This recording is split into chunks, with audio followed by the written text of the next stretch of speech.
Assalamualaikum warahmatullahi wabarakatuh. My name is Zidane Muhammad Zafran Solistiandi from Absen 34. Assalamualaikum warahmatullahi wabarakatuh. Ismi Salman Al-Farisi, Ghaib Sab'atun wa Ishruna. Assalamualaikum warahmatullahi wabarakatuh. Perkenalkan, nama saya Muhammad Tufal Amru dari Absen 20. Wabarakatuh. Alhamdulillahirabbil alamin. Wassalatu wassalamu ala sayyidina Muhammad wa ala alihi wa sahbihi ajma'in. Ayyuhal hadiruna kiram. Maudu'una al-yawm wasyafatil Madinah asasu wahidatil ummah. Inda hijratil Nabi sallallahu alaihi wasallam ila al-Madinah kana fihal muslimun wa yahudun wa musyrikun. Hazihi awwalu dasturin fil Islam. Kedua, isi pokok piagam Madinah dan dalil pendukung. Yang pertama, kesatuan dalam keberagaman. Sesungguhnya kaum Yahudi Bani Auf adalah satu umat dengan kaum muslimin. Bagi kaum Yahudi agama mereka dan bagi kaum muslimin agama mereka. Piagam Madinah pasal 25. Prinsip ini dijalan dengan Al-Quran. Lakum dinukum waliyadin, yang artinya untukmu agamamu dan untukku agamaku. Quran surat At-Kafirun ayat 6. Islam tidak memaksakan keyakinan, yakni la ikraha fid din, tidak ada paksaan dalam agama. Quran surat Al-Baqarah ayat 256. Lalu selanjutnya ada persatuan dan persaudaraan. Piagam Madinah telah mengatur bahwa seluruh warga Madinah meskipun berbeda suku dan agama adalah satu kesatuan. Mereka adalah satu umat, yakni ummah wahidah, berbeda dengan umat manusia lainnya. Pasal 1 Piagam Madinah. Islam sangat menekankan ukhuwah atau persaudaraan.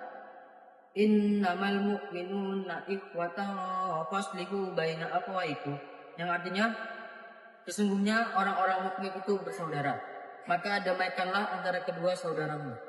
Quran surat Al-Hujurat ayat 10. Selanjutnya, yang ketiga, keadilan dan hukum bersama. Jika terjadi perselisihan yang dikhawatirkan menimbulkan kerusakan, maka tempat kembalinya adalah Allah Subhanahu wa taala dan Rasulnya. Pasal 42 Piagam Madinah. Hal ini selaras dengan fa'in tanaza'tum fi syai'in farudduhu ila Allahi wa rasulih. Jika kalian berselisih jika kalian berselisih dalam suatu perkara, kembalilah kepada Allah dan Rasulnya. Quran surat An-Nisa ayat 59. Yang terakhir, perdamaian dan tanggung jawab bersama. Setiap warga Madinah berkewajiban membela kota ini bila diserang musuh dari luar. Pasal 44 sampai 46 Piagam Madinah. Ini mencerminkan prinsip keamanan kolektif yang ditegaskan oleh Islam. Wa janahu lis-salmi fa'ajnah laha, yang artinya, dan jika mereka condong kepada perdamaian, maka condonglah padanya wahai Muhammad. Quran surat Al-Anfal ayat 61. Yang ketiga adalah nilai-nilai universal dalam Piagam Madinah. Beberapa nilai-nilai universal dari Piagam Madinah yang sangat penting bagi masyarakat modern untuk saat ini adalah yang pertama, toleransi antar agama, keadilan untuk semua tanpa diskriminasi, musyawarah dan konsensus, perlindungan terhadap minoritas, serta keseimbangan antara hak dan kewajiban. 4. Relevance to Indonesian society. Indonesia is a large nation with over 270 million people, from diverse religions, ethnicities, and language. This diversity can be a threat if not managed with the principle of justice and unity. But it can be a strength if we apply the values taught in the Madinah Charter. As the Prophet Muhammad, peace be upon him, said, Al-mu'minu lil-mu'minin kal-bunyani yasuddu ba'duhu ba'dan. A believer to another believer is like a building. It's supporting the other. Narrated by Bukhari and Muslim. Ladies and gentlemen, the Madinah Charter is not only a historical document, but a manifesto of peace and unity that is highly relevant for all times. In the Indonesian context, these values can strengthen Pancasila and the unitary state of the Republic of Indonesia. Reflect on this.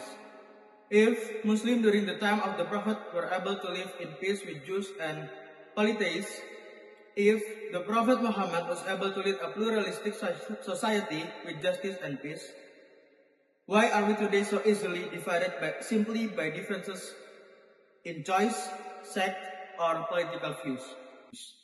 Let us maintain unity as the Prophet Muhammad, peace be upon him, said, "None of you is truly a believer until he loves for his brother what he loves for himself."